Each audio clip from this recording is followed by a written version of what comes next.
I was 10 years old when I wrote and performed in an all-female play with 16 of my elementary school classmates. The name of the play was Women's Liberation Movement Strikes Again. 3 exclamation points. And in the play, my name was Moondoggie, and I had been arrested for protesting. And my infamous lines in the play were, "We need power, women, power. I mean power, and right now."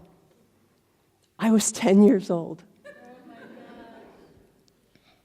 I want to share with you 3 things I've learned about connecting with women in real and meaningful ways over the last 20 years. First, as women, we must unapologetically claim space for ourselves. Not just a room of one's own, but collective space to gather as women. And second, know that as we claim that space, we will be questioned, challenged, and even chastised for daring to do so. Those challenges will come from men, but they will also come from other women. And finally, as women, we must help and support one another. So let me tell you a story. The story of Whistling Women is long and beautiful.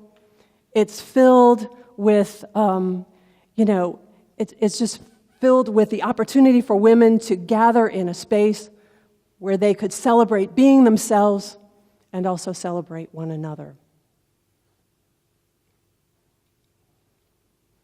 It was not anti-male space, because quite frankly, who has time for that, right? Yeah. Whistling Women was a gathering space for women. It was a place where women celebrated milestone birthdays in the company of other women. It was a place where women gathered monthly for dinner parties, affectionately known as "Hell No, I'm Not Cooking." It was a place where women's circles gathered, where women artists hung their work, where book clubs met. And you had to walk past a screen door lined with bumper stickers to enter Whistling Women. Bumper stickers that said things like, "Run like a girl," "Tawanda," who remembers Tawanda? And my personal favorite, "Sorry I missed church. I've been busy practicing witchcraft and becoming a lesbian."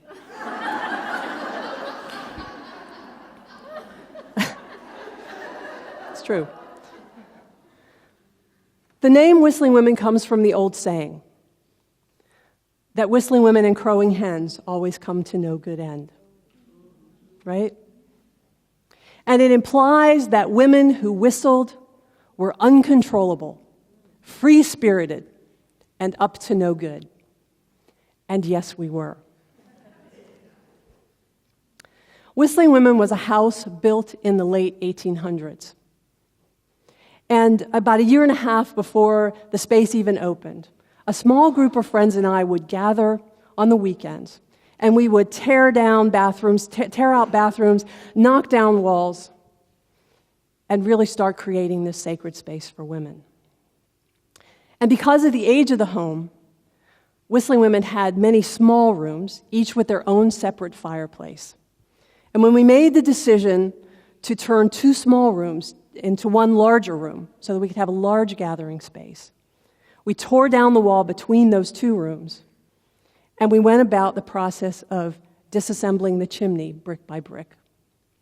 And when we got to the main floor, we pulled the mantle from the wall, and pictures and postcards fell from behind the mantle, and tickets to a performance called, I kid you not, the Old Maids Club. The Old Maids Club. Some thought Whistling Women was a battered women's shelter.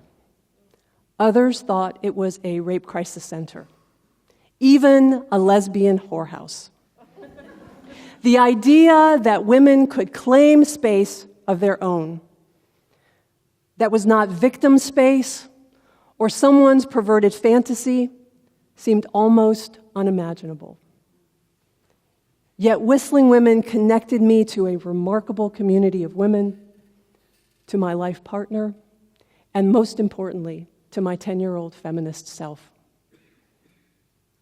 In the last year of operation, Whistling Women was supported by a $10,000 gift, anonymous gift, from a woman who frequented the space. It was a bold and generous act of woman helping woman. After Whistling Women closed, I had the great opportunity to gather with 4 amazing women to talk about the idea of creating a women's philanthropy initiative in our community. And this was not your grandfather's philanthropy.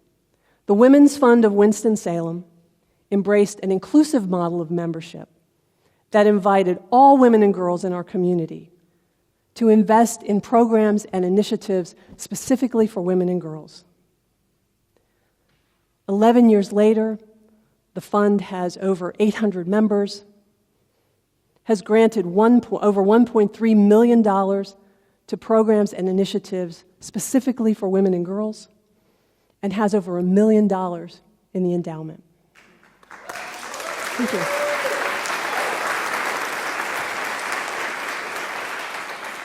And while Whistling Women was this incredible personal journey for me, the Women's Fund continues to teach me about the collective power of giving, of women helping women. Fast forward to the 2016 primary season, when Madeleine Albright, the first woman Secretary of State in our country, unleashed the now famous quote during the Hillary Clinton campaign. And she said, "There's a special place in hell for women who don't help other women." Yes.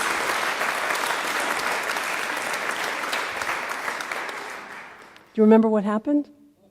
The backlash was almost immediate. And I remember being surprised and somewhat disappointed at the rapid apology that Albright made, because I knew that for me personally, that special place in hell meant a whole lot.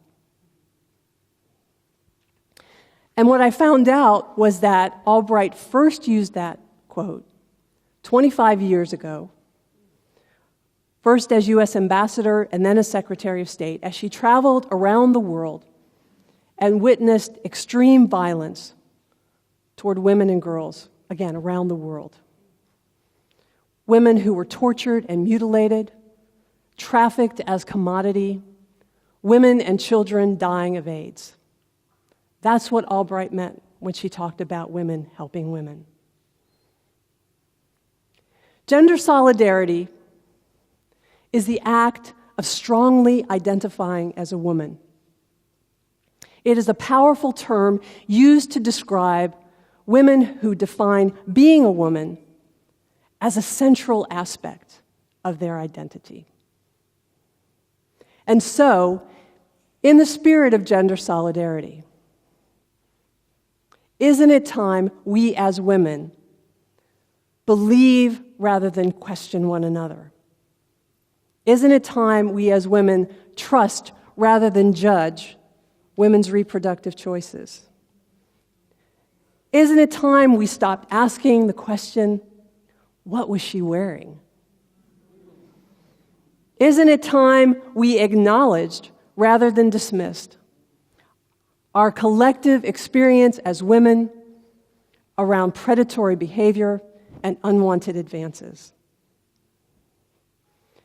And isn't it time we declare, as did our First Lady in Solidarity, that quite frankly, enough is enough? And what if gender solidarity were big enough, if there was room enough to include our transgender brothers and sisters? And finally, what if we as women pulled our collective energies together to end poverty among women and girls right here, right now, in our own community. I was 10 years old when I wrote and performed in a play called Women's Liberation Movement Strikes Again. And in the play, I was arrested for protesting. I was 52 years old when I was arrested for failing to leave the Register of Deeds office after my partner Star and I had been denied a marriage license. Thank you.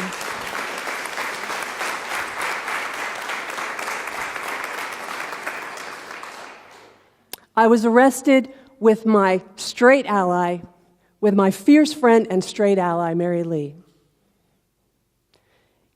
It was one of the single most salient acts of gender solidarity I've experienced in my life.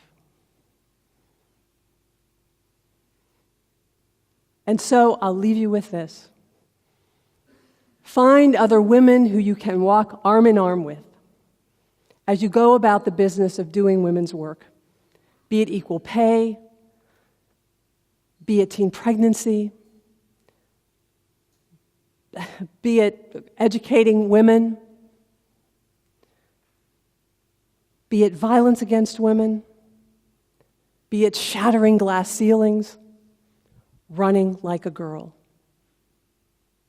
Because what I would say to my 10-year-old feminist self is this: carve out space for yourself, but also carve out time and space to be with other women.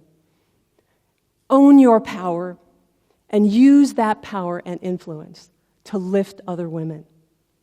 We need power, women, power. I mean power, and right now. Thank you so much. Thank you. Thank you.